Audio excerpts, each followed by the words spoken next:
as Gabe mentioned, this is an update based on, or update the progress for the inspection that was done on the wave screens, and well, the wave screen and the dolphins. I'll refer to them. Those crib work structures are the marine coastal engineer referred to them as dolphins. That's what they're labeled as in the plan. So I'm going to use that term a little bit interchangeably with the crib work.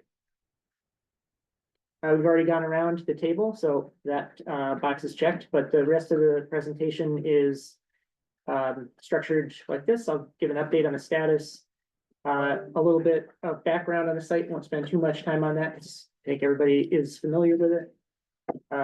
Review the project goals and some of the kind of critical elevations and where they come from, what will be some of the goals for the future project or future wave attenuating structures, and then a little more detail on the inspection results and photos, a few alternatives kind of in concept, and then in more a little bit some example layouts, and then what generally the permitting pathway would be and the methods.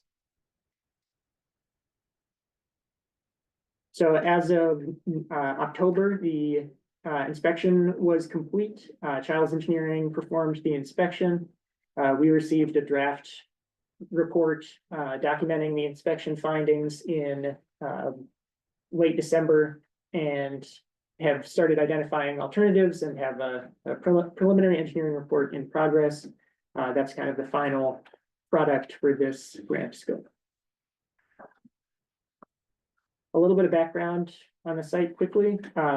It is the remainder of the previous ferry terminal. The design drawings I found for the original ferry terminal were from 1958. They're kind of three areas that are identified in the grant for attention. The crib work dolphins, the floating dock and gangway, and the pier, or what was the previous ferry terminal abutment. Really going to focus on the dolphins because they are the kind of most largest and most critical component of this. We understand that one of the other objectives of this any work that's done here is to potentially increase the dock space, or at least provide protection, maintain or additional protection for the dock space that's there for dinghies and other small vessels. And then the maximum depth that hopefully you can see on the people who are online can see the pointer, but maximum depth in this area is about 20 feet below mean low water, and then it obviously gets shallower and low tide line. You can just about see in this this imagery is from just about what currently the dock configuration is about 515 feet of total dock space. Not dividing it up in any way really, but just total dock space. I don't think it's a good idea to include the interior space as far as dock space. Which is the It's just got, there's room for a skinny little dory, and on the outer one, the harbor master boat. Are you talking about this dock here? Yes, Yeah. in between. Yep. The old crib work. Yeah, we're including about 20 feet there, just because there wasn't one when we did the inspection. And I think you'll find that the depth drops down dramatically beyond the outermost slope. Mm-hmm. You mean the bottom drops down the depth? Yeah. Yeah. Yeah, and I think that's from ferry boat wash. Mm-hmm. Yeah, okay. Yeah.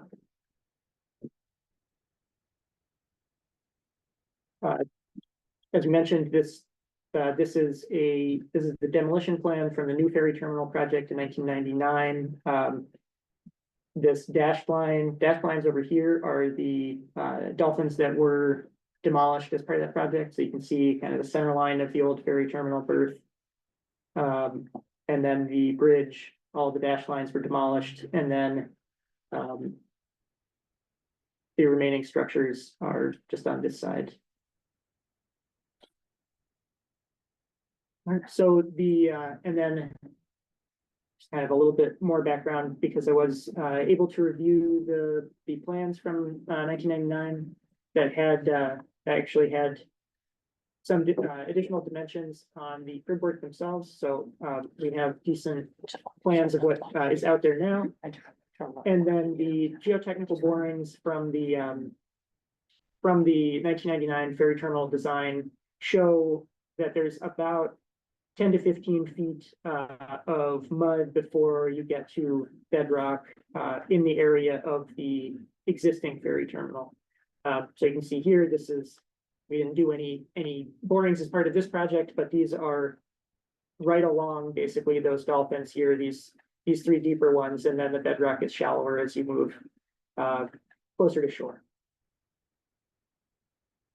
All right, so overall goals, primary being to assess the condition of the existing cribbing, evaluate the site for sea level rise risk and how that can be managed in the future, and then identify alternatives and find a direction for moving forward.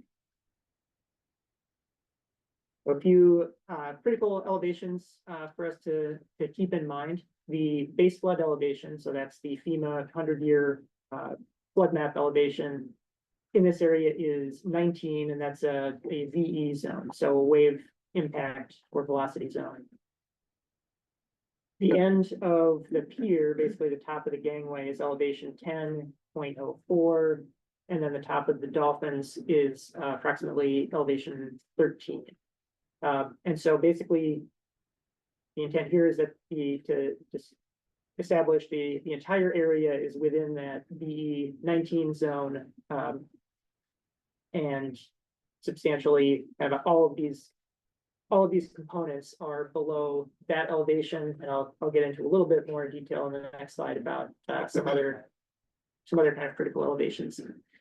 In terms of looking forward and what conditions are projected to be in the future, the Maine Climate Council published their Maine Won't Wait original report in 2020. They updated it in 2024.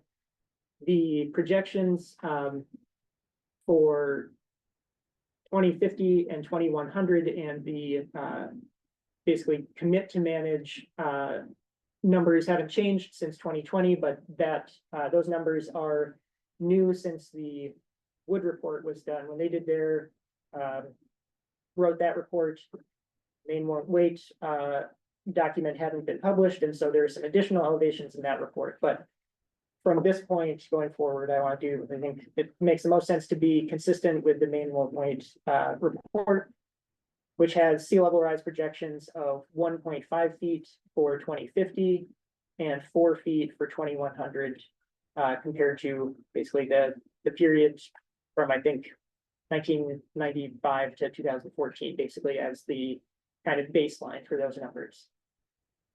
They've also recommended now, but have not, they haven't included a number, but they advise that the state plan for sea level rise continuing beyond 2100. So I've included a number for projection to 2150 that's based on, there's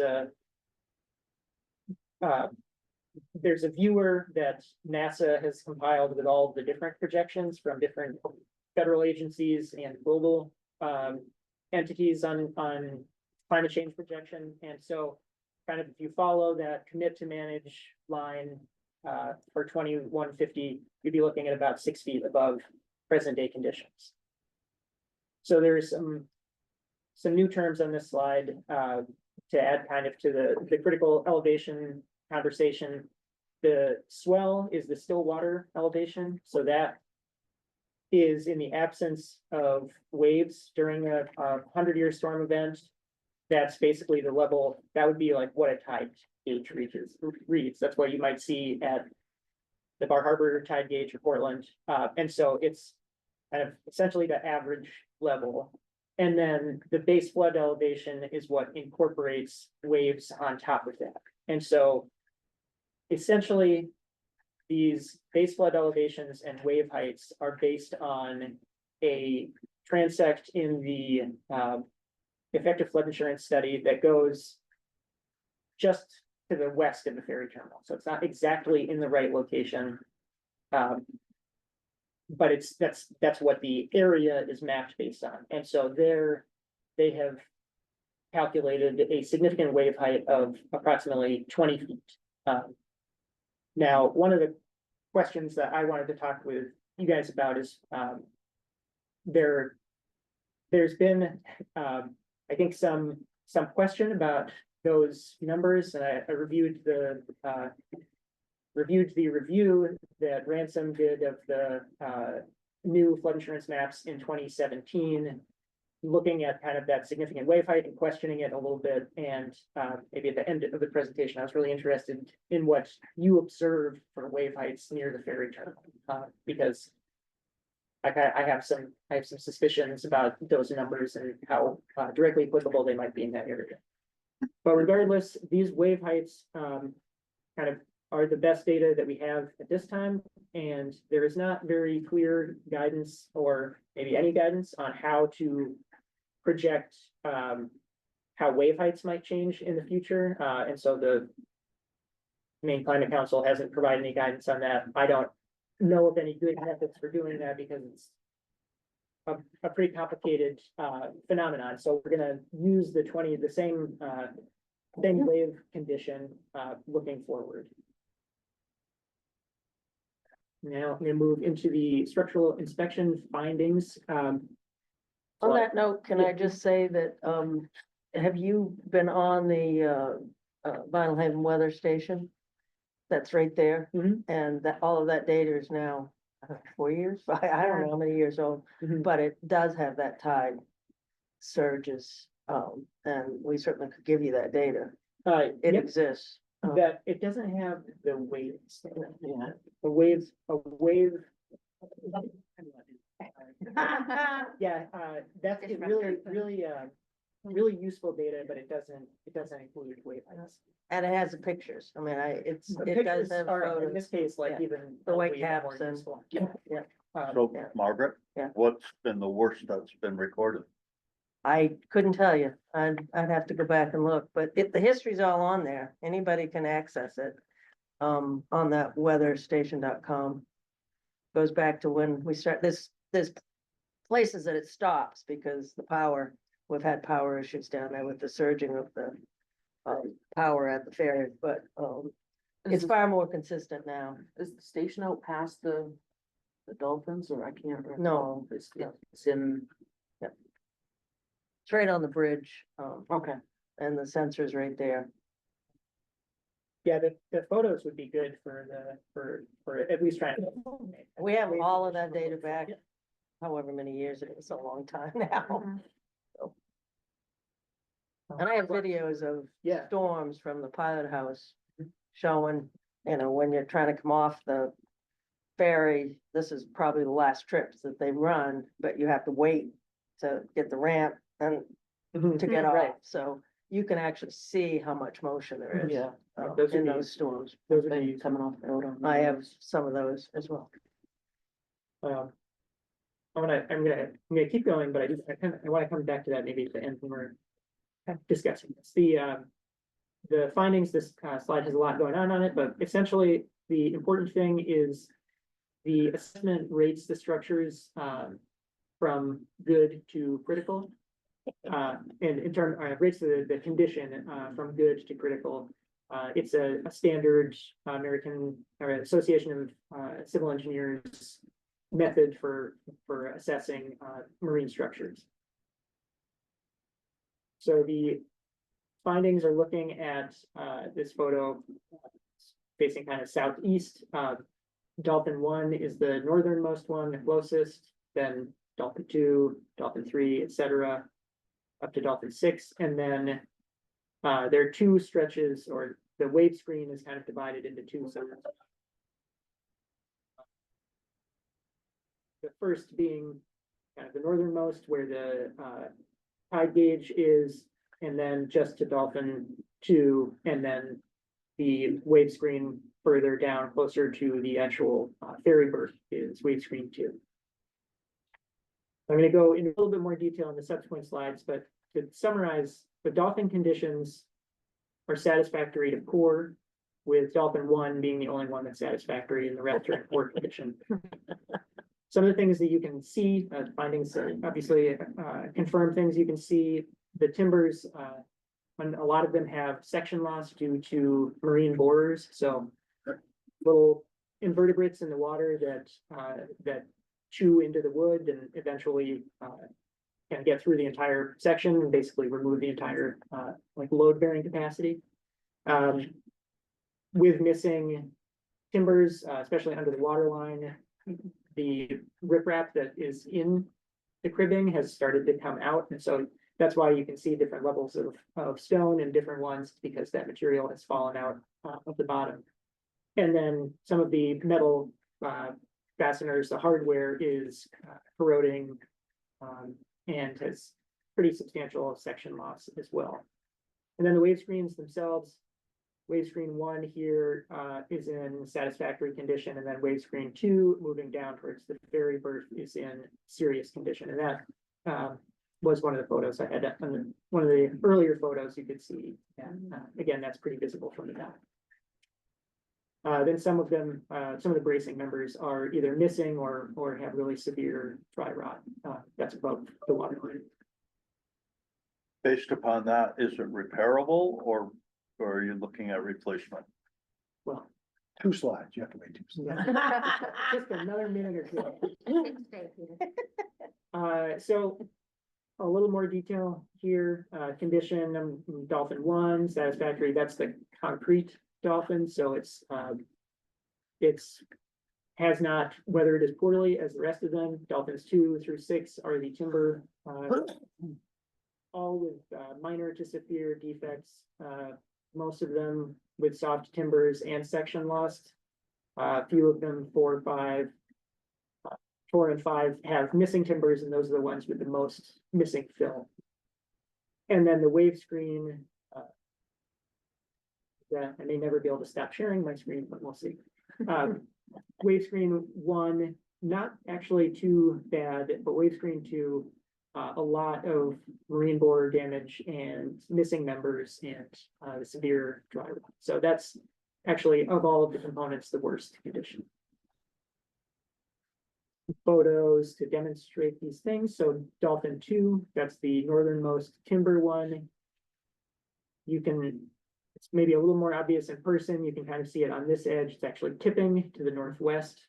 The top 4 feet of riprap is missing, which tells you that it's tumbled out the bottom somewhere. And then this is a photo of the marine borer damage. So in this case, kind of you're looking at the end, what would have been the end would have started as a square, and now it's 25% of a square, due to the little critters eating the timbers. So what was the composition of the timbers? Was it red oak or pressure treated? So on the plans of the original, I think the sheathing was oak. I can't remember what the timbers were. I wouldn't be surprised if they were oak as well, but I do not believe that they were. I mean, they might have been creosote treated.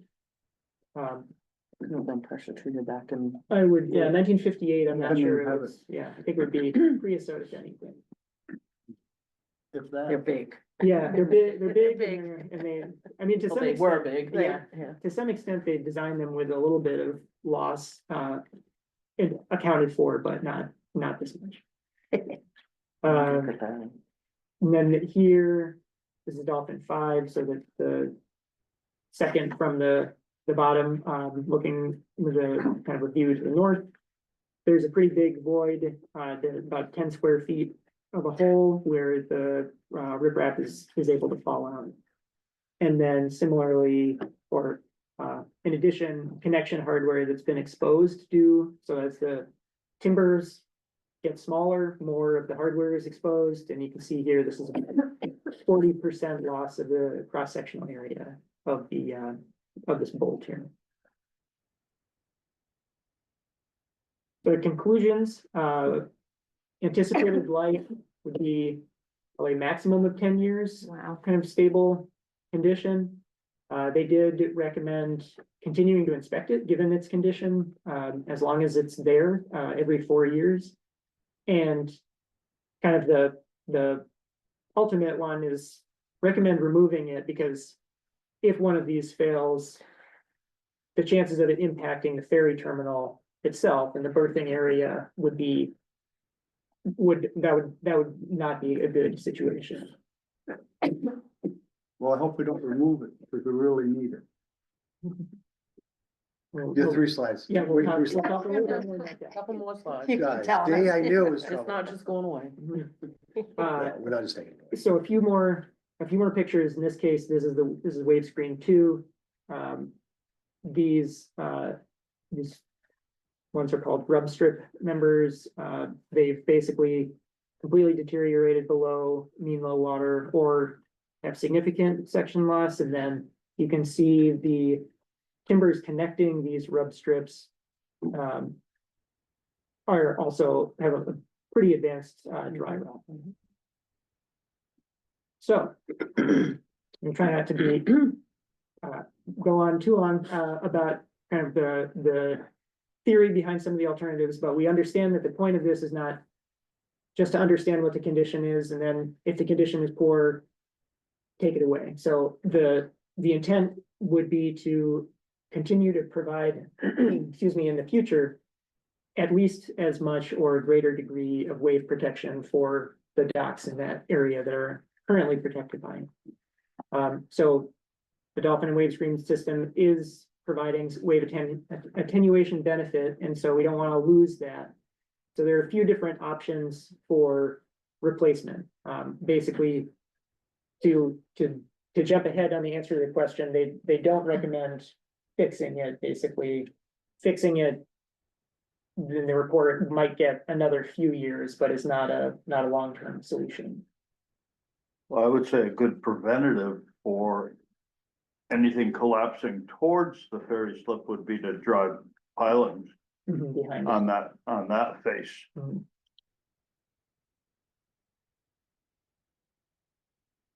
Yeah, I think that's true. In the kind of longer term, there are a few different options. Basically replace with kind of a similar, so a timber pile and wave screen, rather than having the big crib work dolphins, just have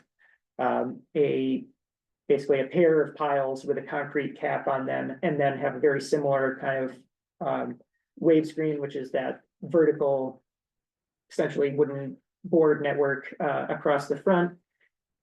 That would be one option. The stone breakwater, like you see in a lot of locations.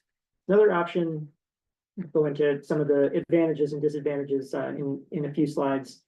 And then similar to that, basically a stone breakwater wall, rather than having, like in this section, this cross section here, you have side slopes of about 1.5 to 1, so it has a really big footprint. But if you made those vertical and essentially built it rather than out of, say, riprap, you built it out of granite blocks, then it might have a smaller footprint. It has other disadvantages. Or floating wave attenuators, which are kind of like, instead of a regular floating dock, in a lot of cases, they are like precast concrete boxes that are filled with flotation, basically like polystyrene, and basically through kind of like an anchoring system and the mass of the dock itself provide wave attenuation. They move up and down in calm conditions. You can tie up to them.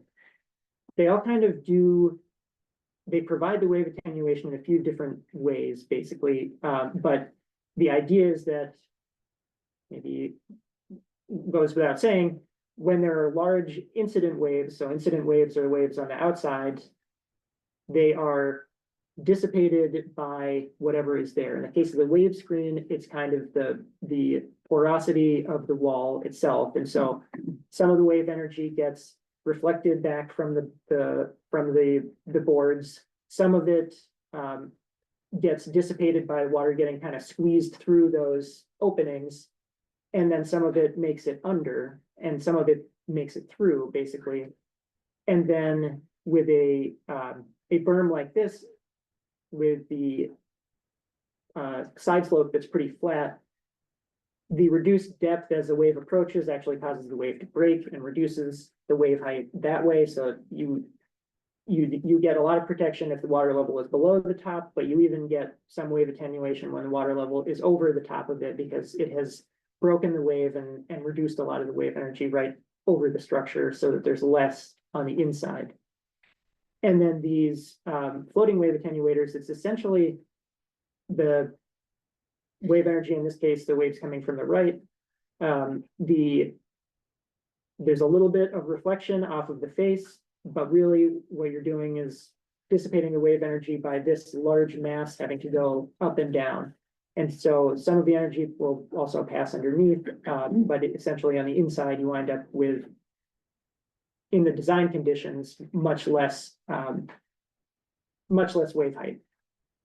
The kind of the wave attenuation goal, so like one thing I want to go back to, the like the base flood elevation is based on a very large wave.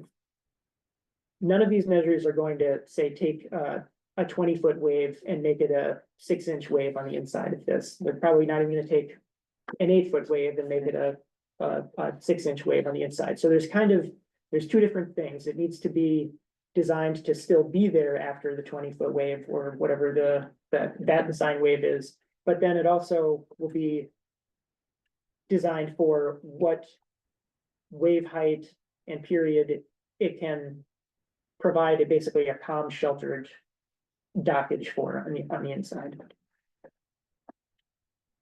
So before I go into any alternatives, I just talked for a while. Any questions on those? What's the degree of slope on the mound versus?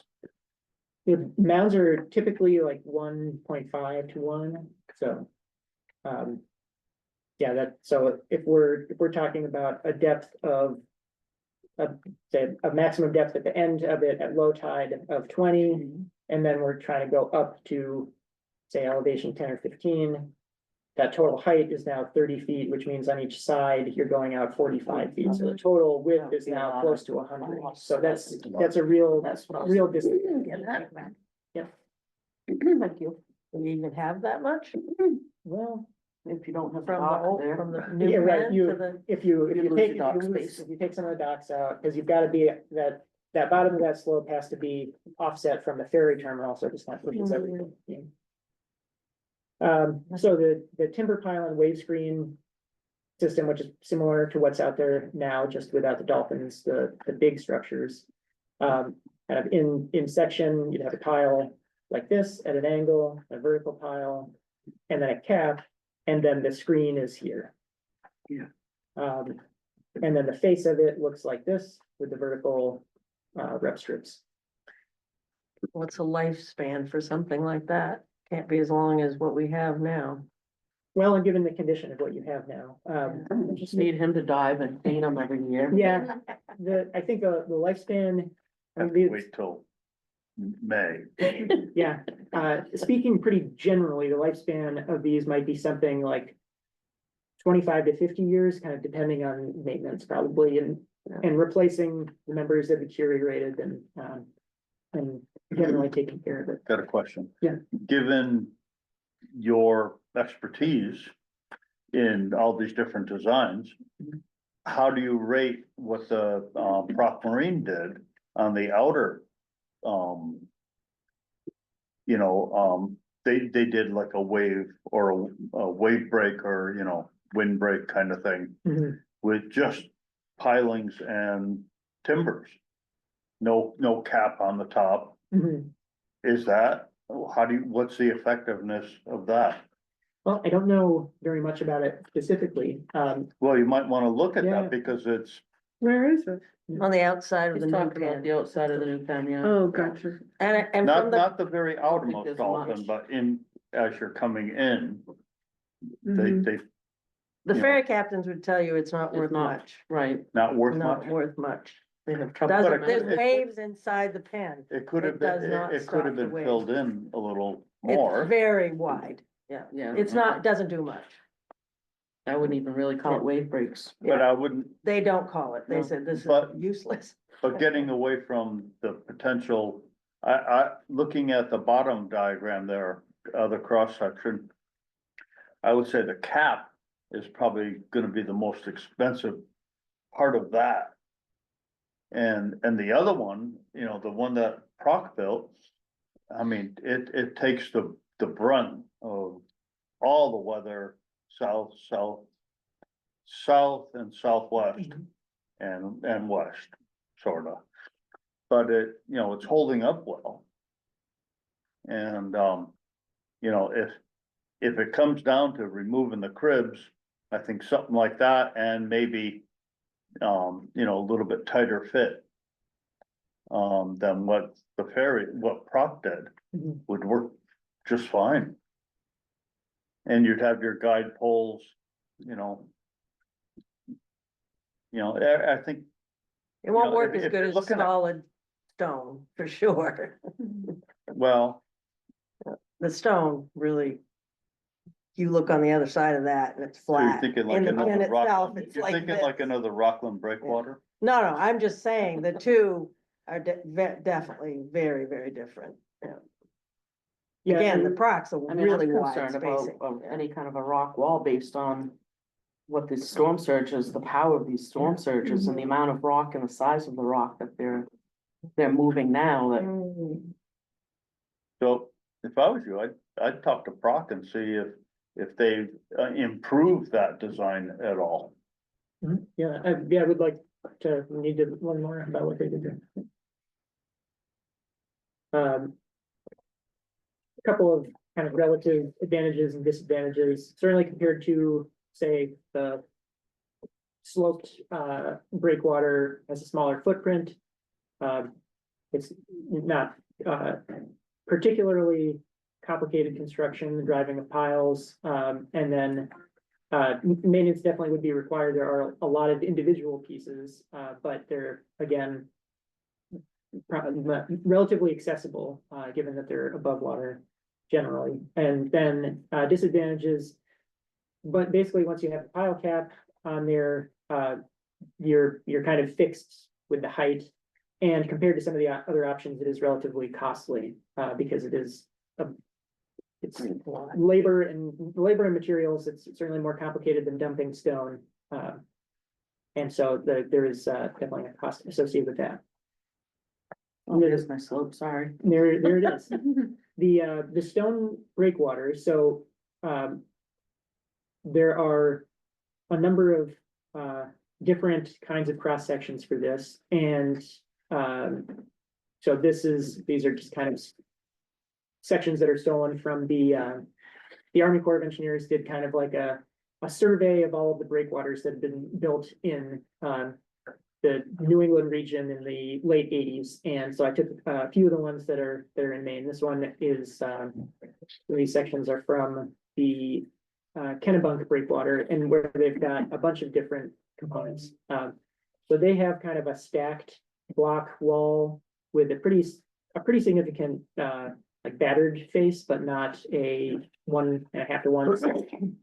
They have a component with more like a vertical face, and then they have some large stretches with the slopes. But in kind of all of the situations, they're about 15 feet across the top. Generally speaking, at least that much across the top.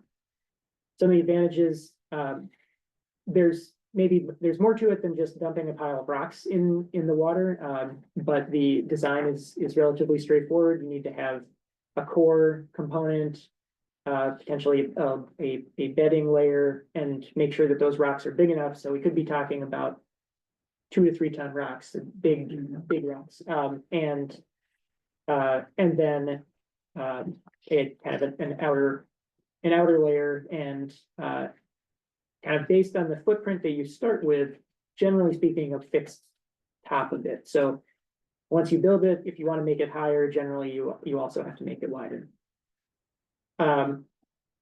It does kind of especially the mound cross section rather than the wall cross section.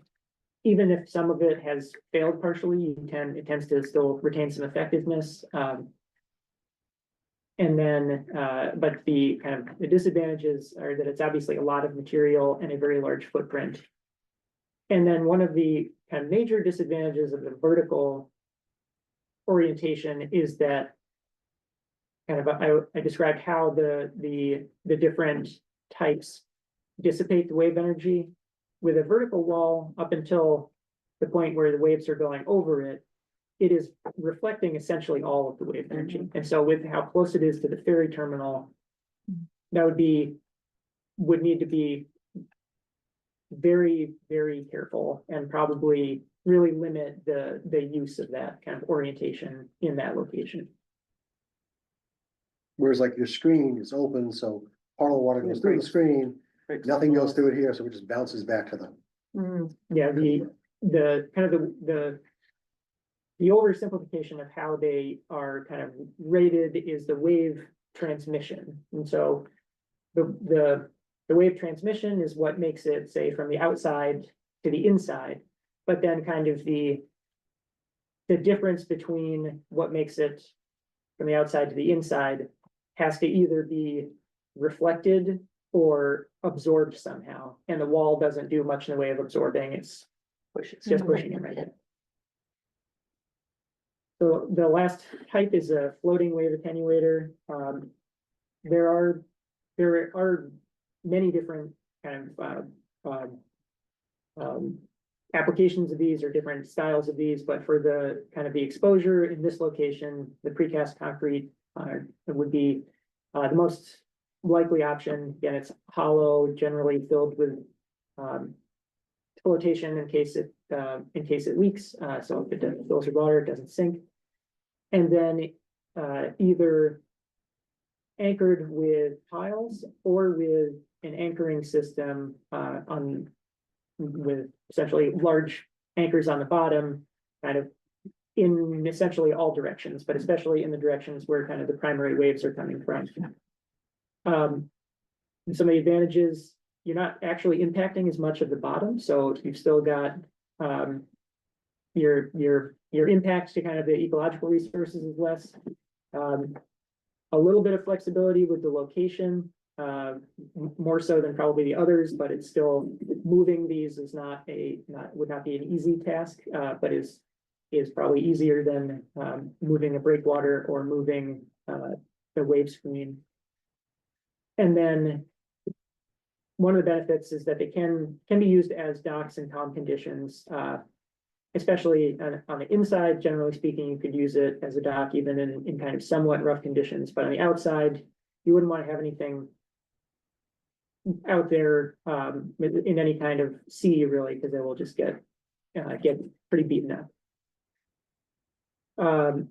Disadvantages, they are a little more complicated to design and build, and with the anchoring system, I think this is probably not applicable. This is from an example project that we worked on in Portland, and the anchor spans kind of going in, so this is a cross section at different tide levels. So these anchors would be kind of in this direction on the land side, and then seaward there, we're about 200 feet apart. So again, that would be basically the other side of the ferry berth. So I don't think that's going to be an option.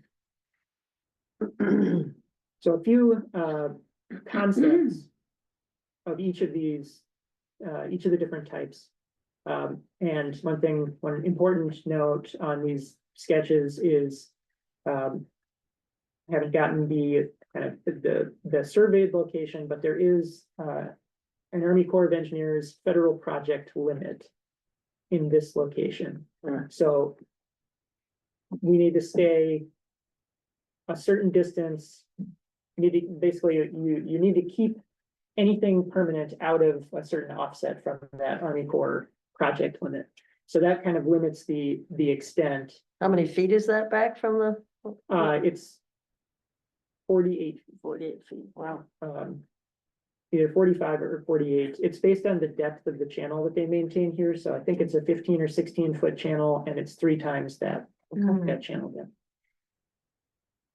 So in this option, this is just showing conceptually what the timber piles and wave screen Dolphin 1 could remain, but Dolphins 2 through 6 would need to be demolished.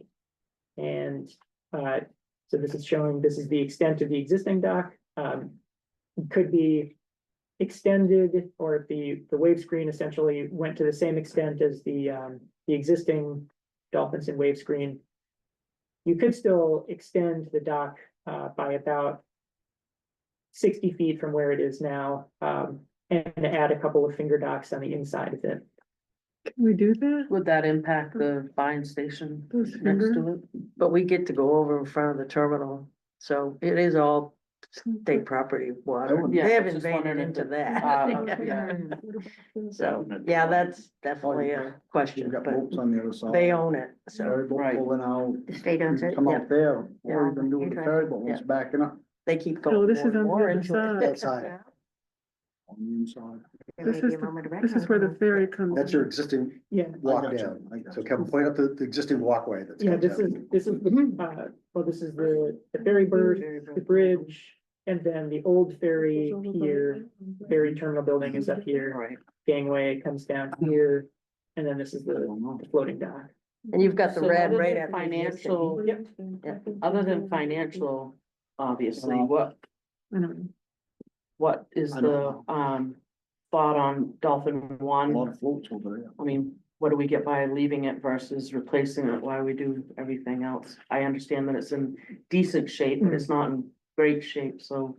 Yeah, I think this is really to demonstrate that it could be incorporated into a design, and this one is, this system is the one that would make the most sense to try and keep it, but yeah, I think there'd be a pretty good argument for removing it as well, and having a new structure for the full extent of it.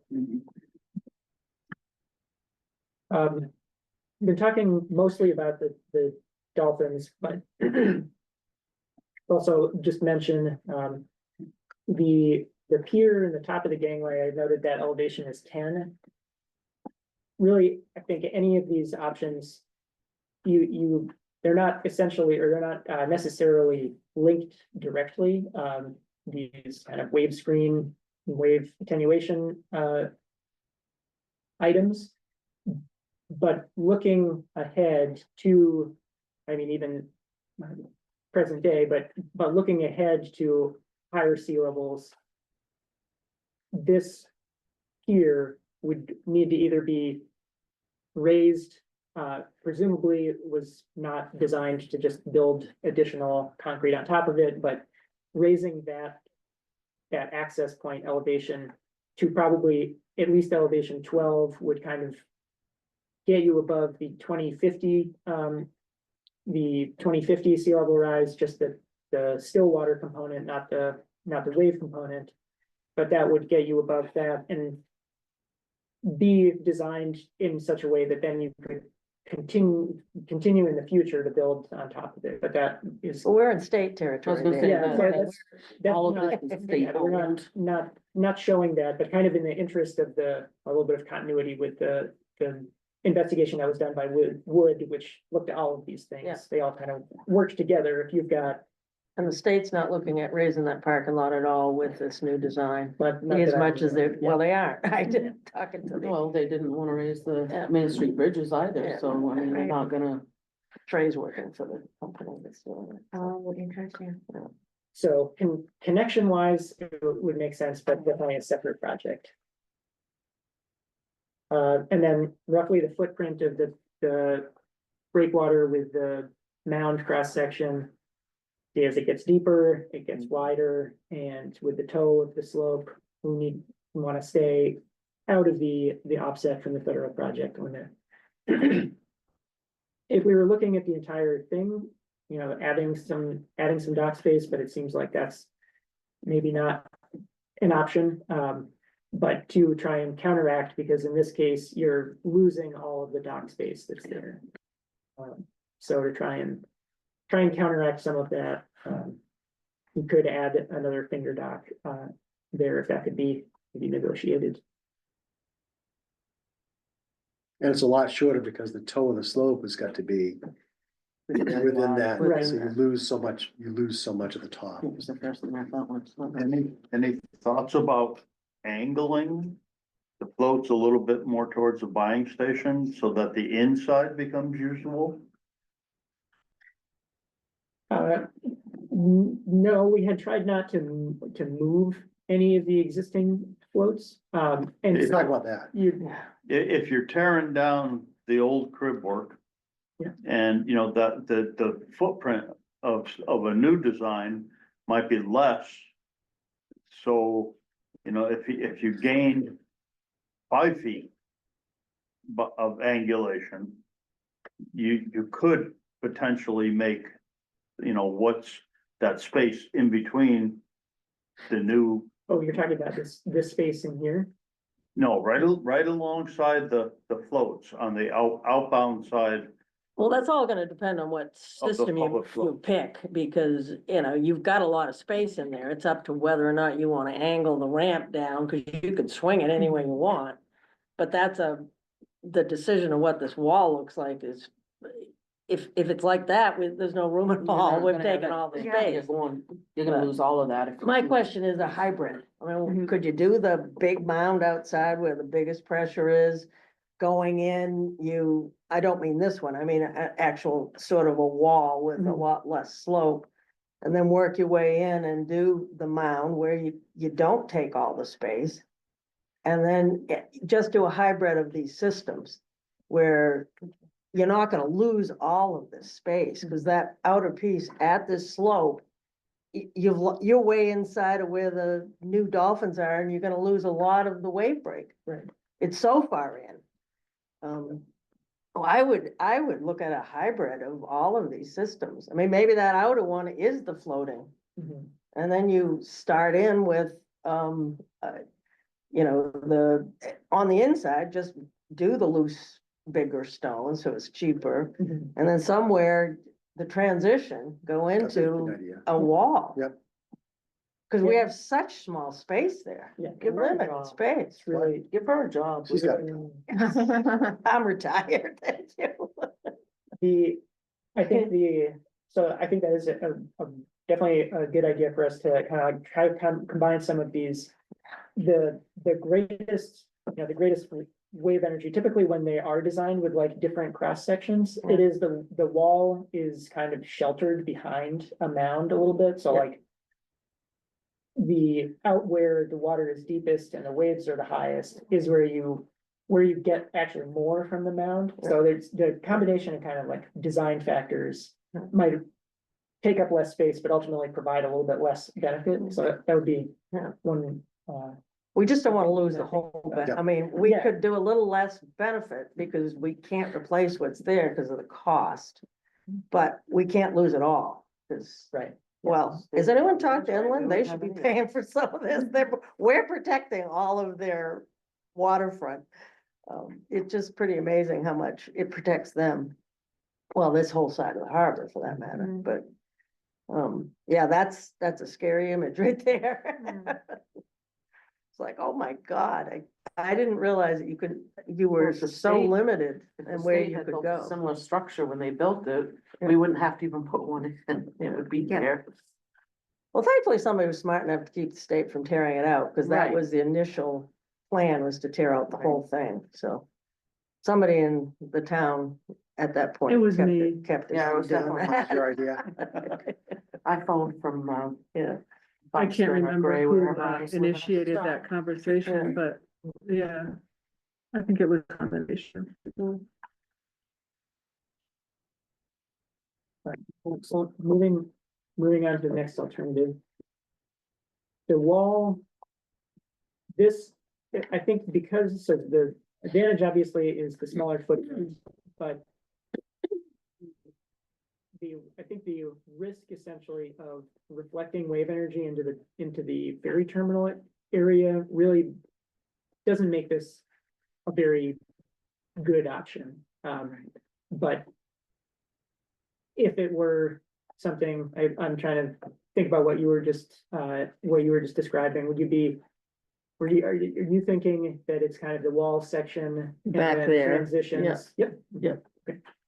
Can I just could you, on the top of the wall, could you, as opposed to everything at the right surface, could you have, every 20 feet have a lower section, so water does, So it looks like the top of the castle.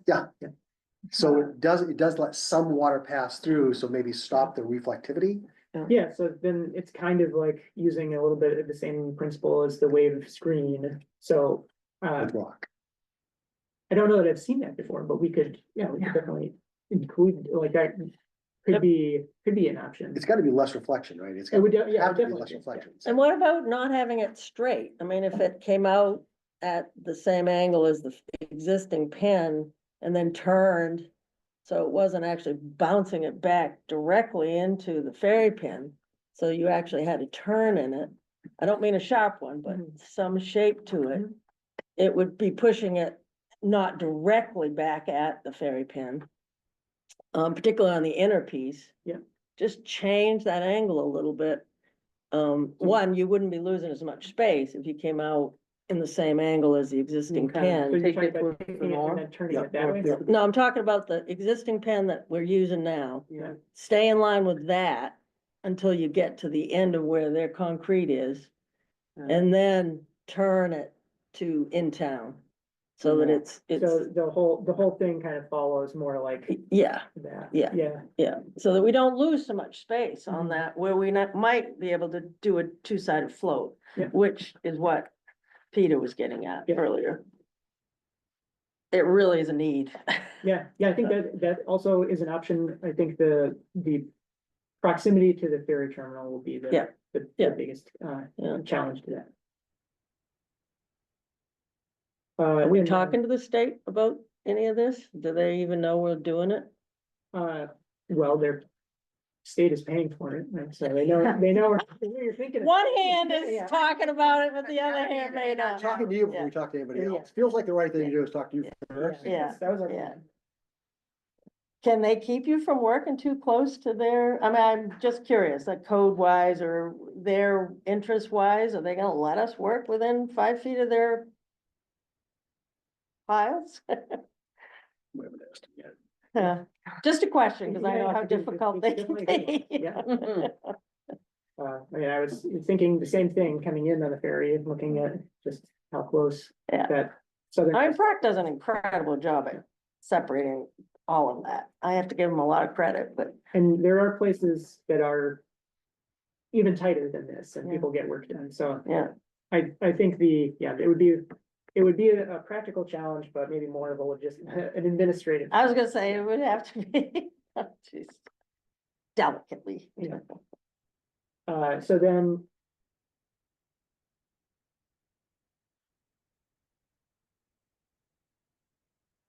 The floating wave attenuator is kind of looks the most similar. Kind of dock wise to what is there now.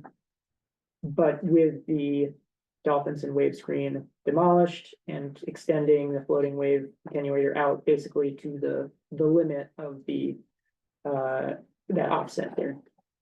Again, if you use piles instead of line, which you can't go into the ferry pin, Right. although there's an awful lot that's not in the pen. Yeah, Um, the assumption here would definitely be that it's piles and not the anchors. So could you move it over again at that same angle to get more float room? Yep, yeah, I think there's a fair amount of flexibility with Yeah. the angles of these, Yeah. so we could have them extend and kind of follow Yeah. that pattern. Yeah. Or follow that path. Then it would be probably take advantage of that space would be a separate dock that's inside it. Is that what you're thinking? Yeah. Cause I think, Animal. yeah, cause I think Yeah. one of the, in this scenario, you probably have enough room that you could use the face of the dock in calm conditions. Yeah. You move it closer, you lose that, and then so you need Yes. to try and maintain the space. Yeah. Like you would. You just would got a need lot the of space second in this dock. situation right now. Yep. I mean, they're tight right now when you go through there in a boat, which I love Oh, to yeah, do. right. It's tight, but It- there's a but- lot of room, yeah. Margaret, I think you have a conflict of interest here. Why is that? Peter's boat. What do you mean? Oh, his skiff. What are you talking about? It's fun. We use it all the time down there working on the weather station. It's nice to see it. Yeah, yeah. It's only in the winter. We don't have it there in the summer. All right, so that's the last of the alternatives. Permitting, I think all of these alternatives, including the removal of the existing dolphins, would be probably the same permitting requirements. I don't know that there's a Army Corps of Engineers general permit that this work would fit under, so I would err on assuming that it's an individual permit with the Army Corps for the work that's below the high water line for removal of the material that's there now and then new construction. The submerged lands is managed by Bureau of Parks and Lands, and I think that I found the lease from the existing or from the previous ferry terminal. I want to say I think that it expires in like 2028, so that if they haven't renewed it or extended it up until now, that it will become a necessity very soon. So that overall question of who owns the land and who has access to the land under the water will definitely be a major component to this. And then for any work that impacts the shoreline, there would be a DEP, Natural Resources Protection Act. So in all of the removal, how much of it needs to be removed? I mean, if you took off the wood and you left some of the rock there, particularly that's the closest, as long as you took it enough so it wasn't gonna fall into it Mhm. at your slope. Mhm. It would help no matter what in the feeding of what is inside of, on the harbor side of it. And not have to remove everything down to the existing, which is an awful lot of removal of all that stone. As long as it's not in the way, right? That's what I mean. Yeah. If it's not in the way and you could use it as part of the pile backup system, I mean, the piles will have to go in there if you do whatever system the design is. But I would think that you wouldn't have to take it down to grade. I mean, there's an awful lot of stuff in there. What's the average size of the block? It's just rock grout. in there? It's not It's big stuff. Yeah. It's not big. Yeah, You're talking about the rock itself? yeah. The grout that's filled the Yeah. holes. I was wondering if it could be used for base. Or you could use it as, if you did the poor part, slope part on the inside, you could use it for that. But not to remove anything more than we don't need to remove. Right, yeah. Um, Yeah, I think the material that's in there, because it isn't all that big, would probably like maybe be best used as like the core of one, so that you then can specify the size of the ones that are on the outside, because those are the Yeah. ones that are most likely to move. Yeah. But that was something that the engineer from Childs and I talked a little bit about, was leaving some material there. Yeah. He seemed to be a little bit hesitant about doing that, but it's definitely like, especially the ones that are closer to land could be more of an option. Leave it there. So in the scope, have you talked about cost of any of this stuff? We have talked about costs. Are they as scary as one would think? What's scary? Depends on what scares you. What's scary? Well, a Yeah. million has been put out there just to remove it, so, that's terrifying amount of money. That's nothing put back and, they're all scary numbers. Well, as we've been finding out with the downtown Yeah, project, I probably. everything is Well, just coming in way over. Driving sheets just to. Budget. Protect the Probably, ferry terminal. At least on one side. At least. How do you even estimate something like this when our prices have been so high, coming in with these downtown projects? That's a great lead on. How do you estimate it? So, Now he's scared to push the arrow button. no, I'm gonna push the arrow button. But if You you need a. I'm glad you're sitting Donut. down. I would love a donut. I'll wait until we're done.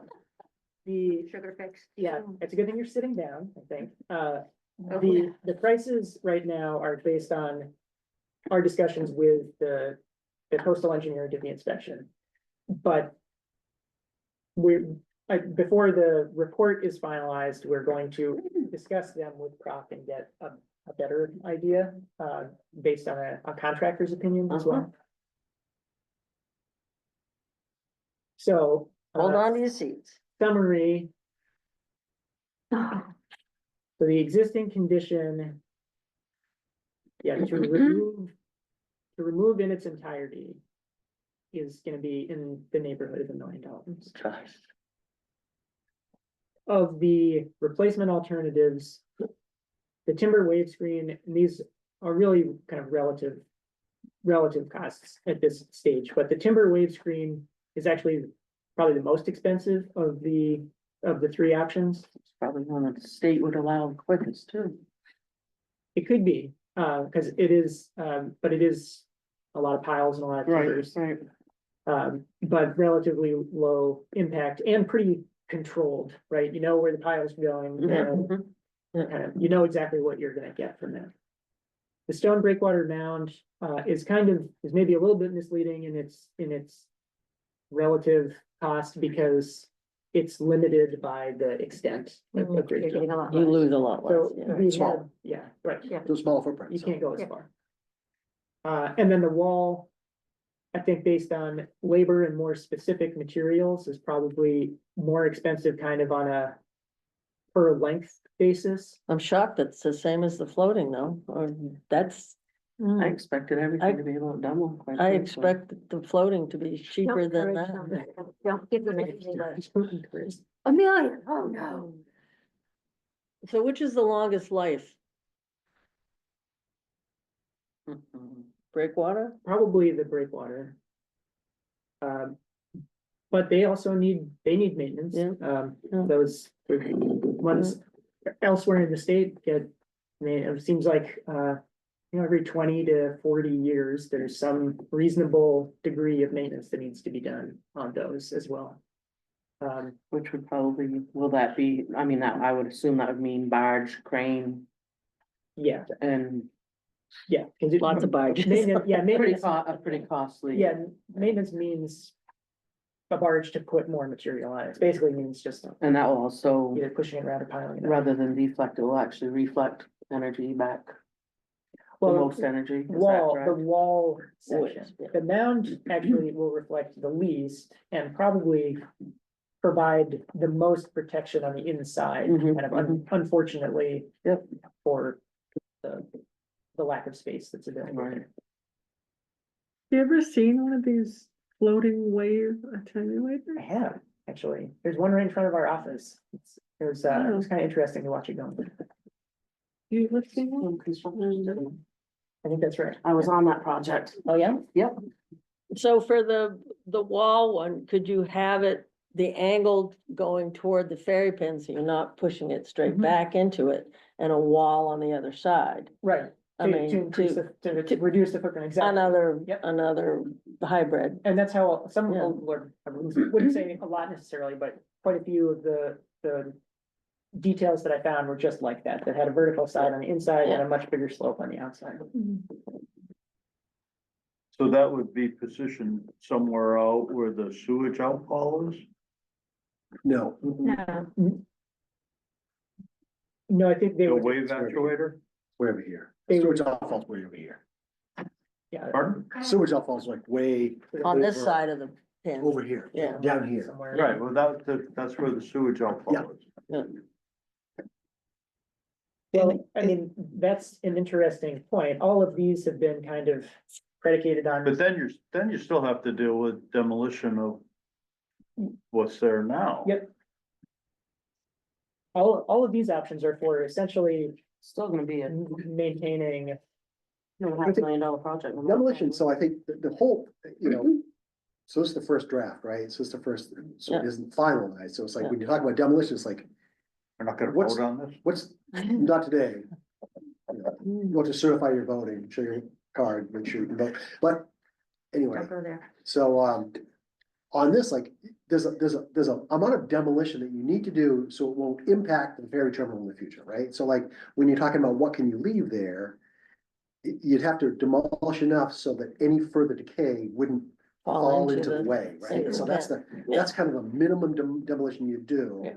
And then depending on where you put this, what you chose in the future is like, how much more you need to demolish, because you'd only demolish what is in the way of you doing future things versus keeping it in place or using it for something else, right? So it's like, all these have kind of like a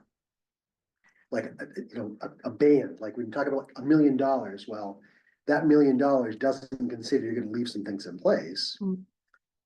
Well, only the three outer, existing structures would fall into the pen. The rest of them are all inside where it wouldn't affect the loading, unloading.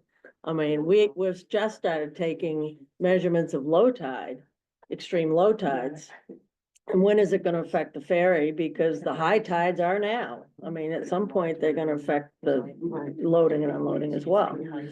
So, we're just starting to take that data, figuring out how to do that data, low tide data. So the second thing is like, when, and the reason that they're here is like, what of these options provide the best benefit as far as use in the future for space, for dinghies, for docks, for stuff like that?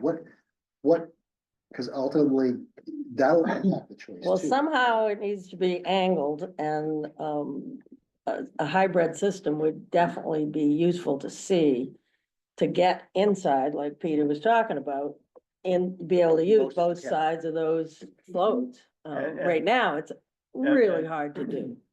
A solution could be halfway out, do like a 10-degree angle. Yeah. And that would, give like the two outside floats. Yeah. tie A up lot of space. use, yeah. Yeah. Yeah, I'm still going back to thinking. Spile the existing old bad cribs and box it in. And, you'll get 50 years out of it, Use dry piles on the outside of it and all the way around the perimeter and box it in, with just timbers. yeah.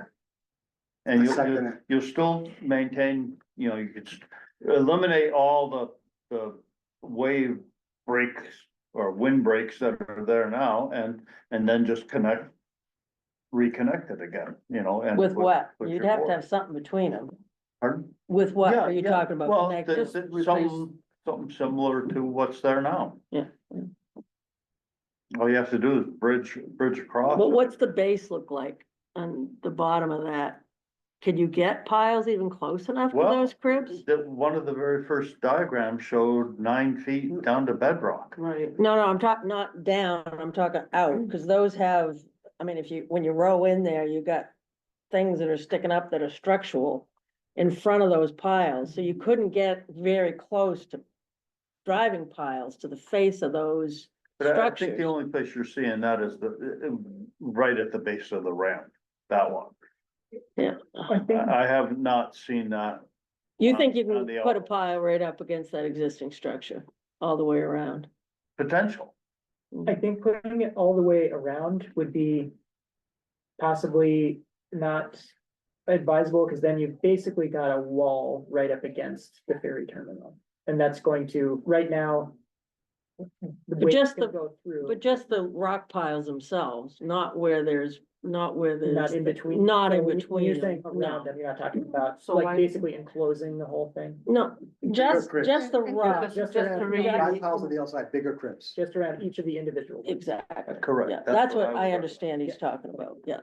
You could always do that on the inner ones too, and if you think it's gonna be too close on the outer two, that's where you could do like your floating. attenuator Oh, they're gonna have to or replace, something. replace They gotta replace those, the wall Right. anyway. So it's just a question of disconnecting the floats and moving them out of the way. right, that's easy. Probably a lot cheaper. But is there too much rock out of the outer ones to make that worthwhile? They've settled quite a bit. I don't know, Oh, you were down there diving live. I've certainly been around them a lot, but Yeah, yeah, we can, yeah, so you. we've lost a wanna make lot sure- out of those. Yeah, make sure that I understand what you're talking about, so the outer, say, 2 or 3 Yeah, would be enclosed. Yeah. And Yeah. then the inner 3, really like these 2, those would those be removed in what you guys are talking about, or no? no, So and not those- removing any of Not it as removing, much that's as, the idea. the idea is Leave not as to much It's as remove. like around. encapsulating. Yeah. Yep, so the Yeah. encapsulation would be for all of them, so just leave them there, and then you'd be And talking then, about. put reconstruct the wall on the float side. Oh, that's $1 million off the top. Reconstruct the wall on the float side. On the seaward side?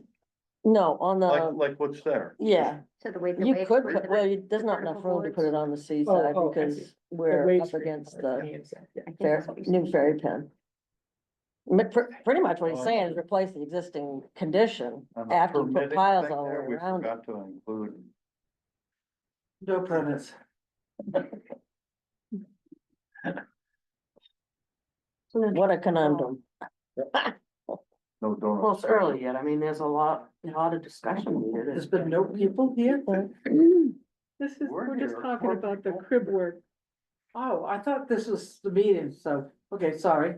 It is. Yeah, open we're to the just having public, a, talking can Zoom. about the, That was Zoom. But nobody zoomed. you know what I mean, right? Yep. The crib work.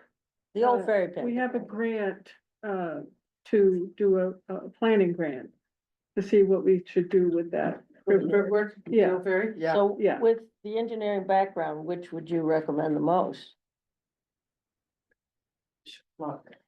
Including. Including cost and practicality and, you know, long-term use. No, Proc is out here now. You could get them to evaluate. But it's the that. office that evaluates, Yeah. it's not the group. Ken- Yeah, the crew can't do it. Yeah, Ken would have. Ken to would do come it, out, yeah. Yeah.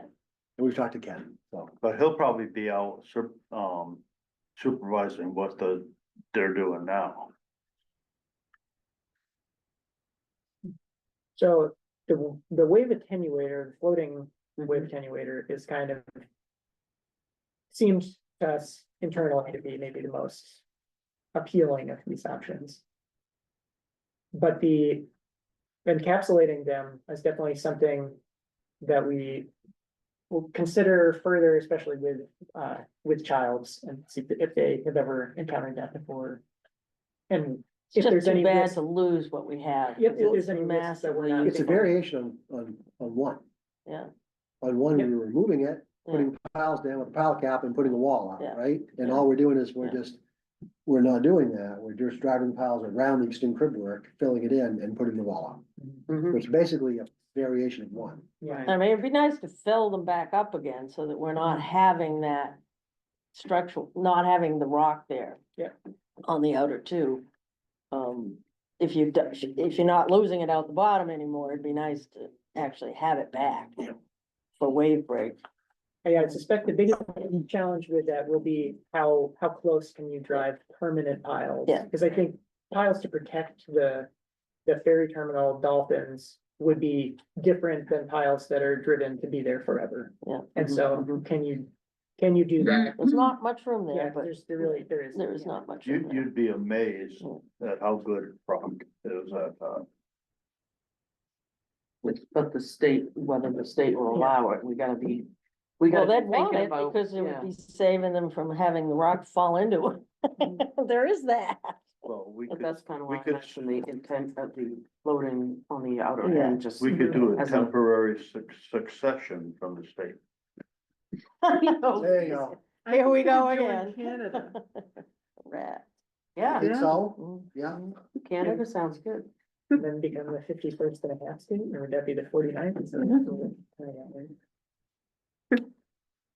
So in the process of weighing some of these options, what have been some of the factors that I've like heard people saying have been like minimize demolition, potentially encapsulate, wave attenuation, which made me think of like who is benefiting from the wave attenuation? What's the area? What's immediately, what's seaward from the wave attenuation? What's inland from that?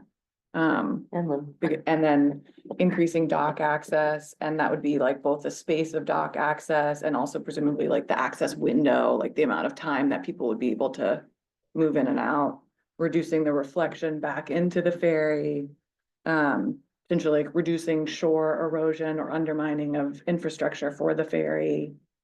I don't know if it would have any impact on that.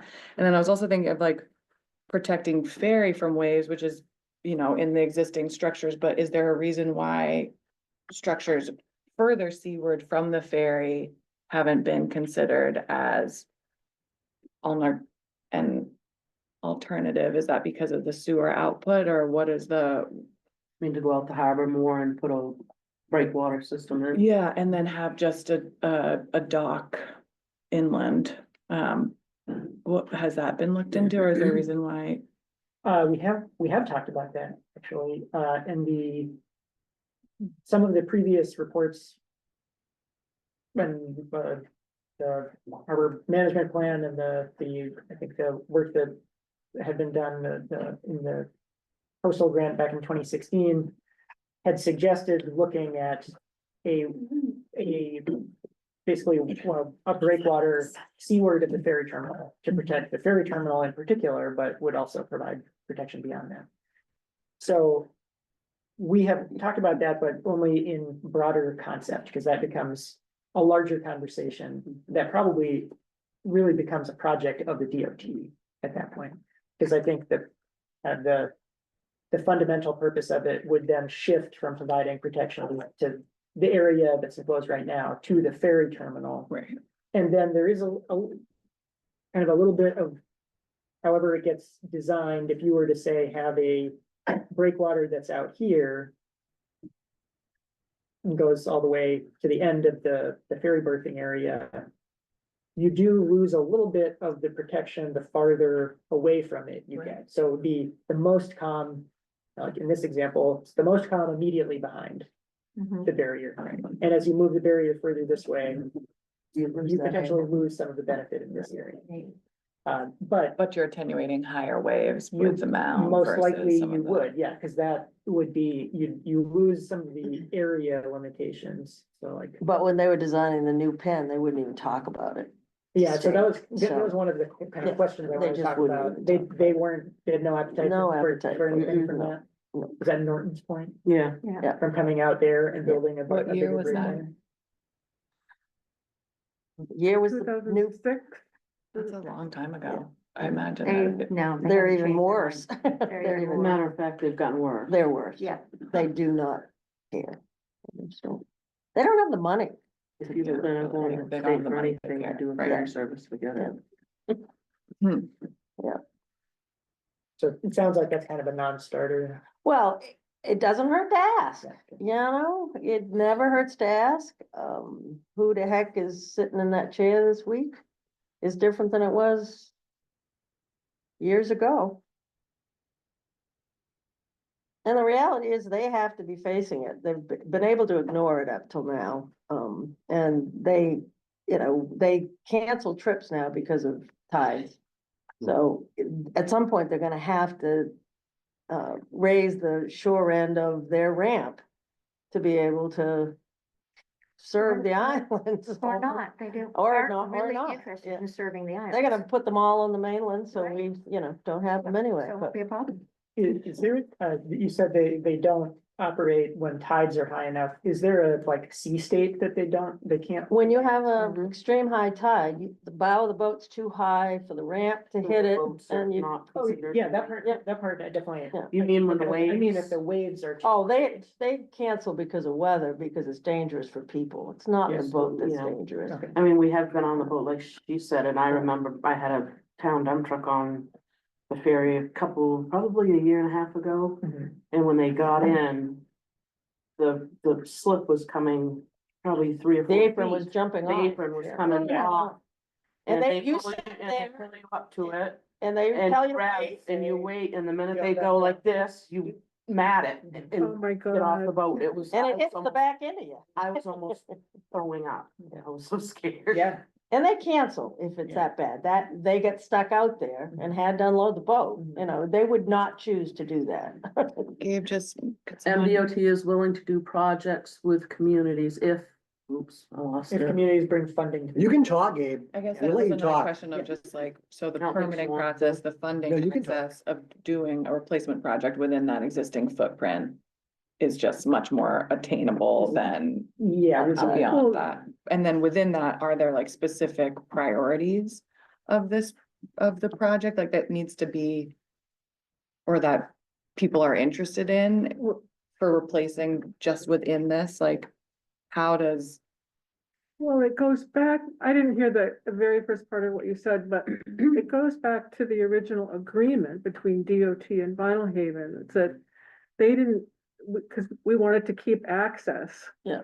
To the old ferry service ramp. So they said, okay, but now you're responsible for the Maintain it. crib work the gangway and the floats. Okay. So outside of that, I don't know that we have any right to develop infrastructure outside of that footprint. So it's our responsibility, as far as the agreement that we have right now, to take care of that. I see. I don't know, does that answer part of your I question? think it does, yeah. Yeah. And to take care of it, and that is the one area where we are allowed to replace it with something as well, taking in other factors Right. of providing more dock access Right. and. Not that we absolutely couldn't do anything else, you know, but that's what I know at this point, that Well, one- we one of have that responsibility. One of the things they are doing is encouraging thinking outside of the box, so Probably 5 feet, the, but the government, I mean, because they're doing this, you know, environmental stuff with this particular governor, they want people to be thinking about it, but The DOT is resiliency not. piece. Pardon? The resiliency piece. Exactly, but the DOT still is not working with that as Right. openly as they could. Mhm. And if there's money out there, they don't care. I mean, DOT would play if it wasn't coming out of their budget, you know, Okay. which is what Gabe was said. saying, yeah. Got it. It all comes down to money. So our action seems like there's differences on demolition depending on what direction we go in, right? There's differences in full demolition, partial demolition.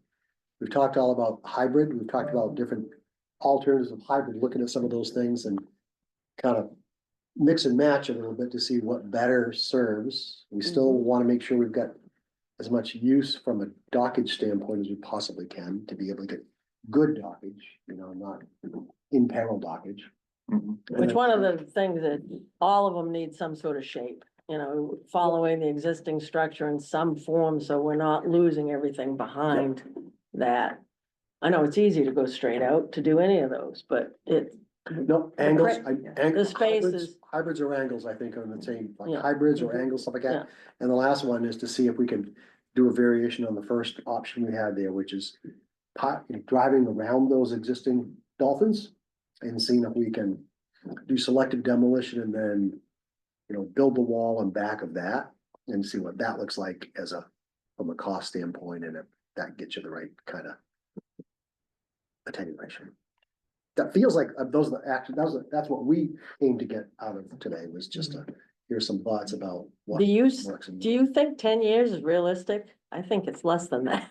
With, if we get another storm like last year, that outer Dolphin doesn't have 10 years of life in it. Maybe he'll do the job for us. I really,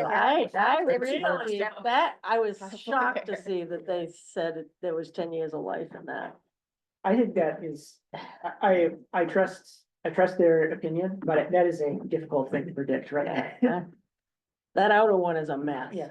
It's a mess. I have another question just on the floating wave system. Mhm. So that wave attenuation would be inland from the structure. Yep.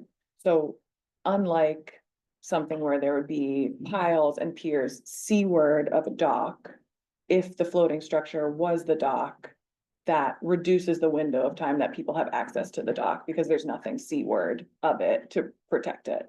Correct. The So is there backside, some way of sort Well, of it's looking the front side, really, like. the, the the seaside? seaward side, Yeah. Yeah, yeah. it's rough, you don't wanna be Yeah, out there. yeah. You And- could and- be, on- You could be on the inside of it you potentially. could be on the inside, certainly on like the kind of like the finger docks coming off it. Yeah. The idea would be that you could, those would be much calmer. Yeah. I think there would be windows where you don't wanna be on either side of the. Right. like it is now. Yeah. I mean, you don't go out there and. Right, but it's you not still very have pleasant. that full Yeah. seaward wall. Yeah. Protecting you more so than being on the protection. Mhm. Feels different. Is there like a metric that you would use on sort of like usability windows of Yeah, access? when those sorts of systems are designed, there's like an occupancy design for certain people and vessels, and that's kind of one level, and then there's an occupancy for maybe a different size vessel, so like if you have a dinghy there, it's gonna get thrown around a lot. If you have a big, like probably bigger, there wouldn't be that many of these degrees in this project because it's a pretty small area. But like, there are different kind of recommended occupancy windows, and then there's one above which they recommend nobody is on it at all. That's kind of, and that'll be, you know, the level of protection of all of these is gonna be, the target is something around what's there now. It's not gonna be like a dramatic increase, most likely. It's going to be an increase in stability, or like a reduction in risk of the dolphins that are there, and maybe an increase in usable area, and an increase in kind of the life, given rising sea levels, but it's not gonna be like, all of a sudden you can go out there when it's howling and there's a massive sea. What's the dimension on one of those floating Like 10 to 12 feet wide, and deep? and then the depth is one of the kind of like critical design factors, so it's a rate, it's like the effectiveness is kind of like a ratio of the depth of the dock to the depth of the water, 4 feet, 6 feet? 4 or 6, yeah, that's like probably right. And how many piles per, and how long would they be? The piles themselves. No, The the other direction, yeah, you got 10 to 12 and 6. How Yeah. big can they be, and how many piles would each of those take? It's a lot of force. Yeah, As far as the Army Corps will let you, right? We can go, we projected as far as the Army Yes, Corps lets you go. I think, but you mean how far, like, how many? How many how piles frequent do the piles? would be Yeah. needed for, are you talking a Mm-hmm. 20-foot long one, or would they be smaller? Yeah, Um, that kind of depends on the design ultimately, because Whether you we could have have more, yeah, how we turn it, but also you could have more small piles, or you could have more large piles, because it's ultimately based on the, like, when you have the highest tide and are getting the biggest waves, that's the biggest force on the piles. So Yeah. the piles need to be designed to resist that. So you could have really big ones and fewer of them, or you could have small ones and have them be more regular. And you can do it with just piles and not something pulling in that Well, offshore direction, 'cause I- boy, yeah, I've that's seen, a lot of power. I've seen designs that are just piles, Mm. but that's a massive question, like, Yeah. part of the design is how can you resist the forces during it? And what's the life expectancy of one of those systems? Have they been in place long enough to know life expectancy? I'll do a little more research on that, but I like kind of thinking about the component parts, the piles. you can Piles kinda need to be estimate them. replaced, They need to be yeah. replaced every so often. The concrete in the marine environment has a lifespan, and then the hardware that connects it. You know, there are a lot more moving parts than there are to a pile of stones with a system like that. I'm getting to liability. If the thing lets go and ends Yeah. up at, inland and takes out all of the floats at inland, it's like, where does that leave us as a? So what in Portland got just dead man's on it? It's just got the cables there. Yeah, there are So no it's just piles. dead man's that are just the cables, and That's a big structure that would be a big, we have enough room to put those in, yeah, right, with those side space. yeah. So, no matter, I mean, that's the only thing that would move drastically is the floating one. Everything else is attached to the ground. And we are gonna get a storm that's gonna Gonna test wipe it, out a and we'll whole get lot it. of stuff down there. It's just when. Well, you